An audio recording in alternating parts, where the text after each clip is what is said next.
Hello বন্ধুরা, সবাই কেমন আছো? আশা করি সবাই ভালো আছো, আমিও ভালো আছি। তো আমি একটু অন্যরকম জায়গায় চলে আসলাম, সেটি হচ্ছে মহিষবাথান। এটা মহিষবাথানের গ্রাম অঞ্চল। এই রাস্তাটা, আমার পিছনে যে রাস্তাটা আছে, এই রাস্তাটা হচ্ছে পুরো মহিষবাথান চলে গেছে। এবং আমার পিছনটা হচ্ছে, আমি দেখানোর চেষ্টা করছি, এই পিছনটা হচ্ছে তারকগঞ্জ। পিছনে তারকগঞ্জ। আর জায়গাটা কিন্তু খুব সুন্দর হয়েছে বন্ধুরা, দুদিকে কলা বাগান। এই দেখো, এই যে আমার গাড়ি দাঁড়িয়েছে, রাস্তার দু সাইড দিয়ে পুরোটাই কলা বাগান এবং মাঝখান দিয়ে রাস্তা।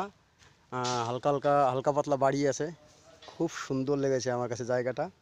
তোমাদের কাছে কেমন লেগেছে অবশ্যই আমাকে কমেন্টে জানাবে এবং প্রচুর পরিমাণে শেয়ার করো বন্ধুরা। আর এইভাবে আমাকে ভালোবেসে আমার পাশে থাকবে, সব সময় পাশে থেকো।